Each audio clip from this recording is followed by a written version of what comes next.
تخفيضات الاستلونجا اليومين دول، تعالي وانا اقول لك تخفيضاتها ايه. لايك وفولو، وانا فاطمه علام وهقول لك كل التخفيضات. التونه ال 12 قطعه عامله 10 يورو، فنازل عليها تخفيض 45%.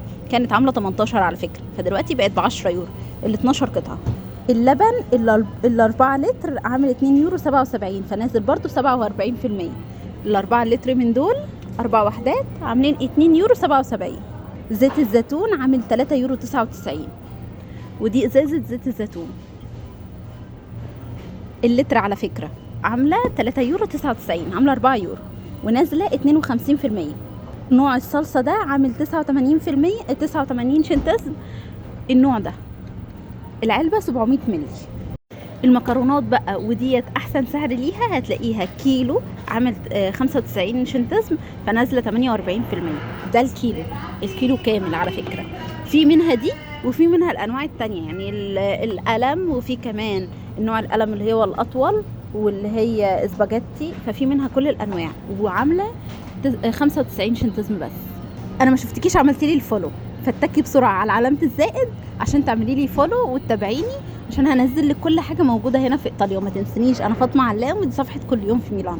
البريوش بقى علشان المريندا فهو نازل بيورو ونص، نازل 38%. بصوا ده تحفه. نيجي للمفاجاه ديت بقى، علشان كمان اللي عليها تخفيض حلو قوي، المسحوق بتاع الغسيل. فعندك هنا الجل الاربعه اللي فيها كام غسله، اللي فيها 80 غسله، عامله كام؟ عامله 11 يورو 99. وفي طبعا للعادي وللالوان، والاتنين بنفس السعر، نازل 57% خصم. بصوا اهو. طب اللي بيحب الكبسولات يا بطه زي كده، هتلاقوا ان هي هنا عامله 12 يورو 46. فيها كام كبسوله؟ استنى اوريكم نشوفها مع بعض.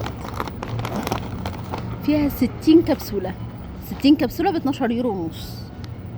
المناديل بتاعت المطبخ فالست وحدات عاملين 5 يورو، ودي برضو نازله على تخفيض. على فكره تخفيضات الاستلونجا حلوه قوي اليومين دول، فبسرعه روحي الحقيقه.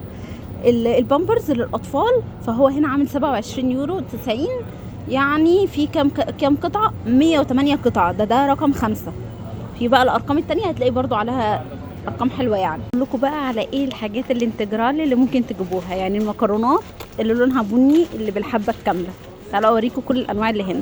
بس قبل اي حاجه ففي تخفيض للشي ان، ممكن تعمليه، تكتبي الكود اللي كاتبهولك على الشاشه ده، هيديكي 80 يورو تشتري بيهم حاجات من على شي ان بقى، لبس، هدوم، اكسسوارات، مكياج، اي حاجه انت حباها هتاخدي حاجات ب 80 يورو، تدفعي بس 20 يورو في الاخر. فانت الحقي العرض ده لان المده محدوده. الكود انا هكتبهولك هنا على الشاشه، انقليه في البحث بتاع شي ان، او اكتبي لي كلمه شي ان في الكومنتات عشان احط لك اللينك اللي تدخلي بيه على طول. كل دي انواع انتجرالي ممكن تشتروها لو انتوا ماشيين على نظام الطيبات. فبصوا المكرونه للنوع ده وكل الانواع اللي انتوا حابينها هتلاقوها موجوده. وكمان في كتير انتجرالي، يعني في انواع كتير. في زي ماركه الاستلونجا فده عامل يورو، في ماركه تانية فهو عامل يورو 60، وفي ماركات تانية كتير. على ما اظن ان هم اكتشفوا ان احنا ماشيين على نظام الطيبات، فعملوا لنا سكفالي كامل بكل الحاجات الانتجرالي. يعني شايفين كل اللي انا بوريه لكم ده كله انتجرالي وبالحبوب الكامله. يعني ده مثلا بالعدس، شايفين ده نوع تاني بالرز، بدقيق الرز مش بدقيق القمح. فكل الانواع ديت حلوه قوي لصحه المعده ولصحه القولون، زي ما الناس ماشيه على نظام الطيبات. فقولوا لي لو انتوا ماشيين على نظام الطيبات ماشيين بقالكم قد ايه، وهل لقيتوا فيه تحسن وكده ولا لا؟ انا لسه ما بداتش، بس ان شاء الله هبدا.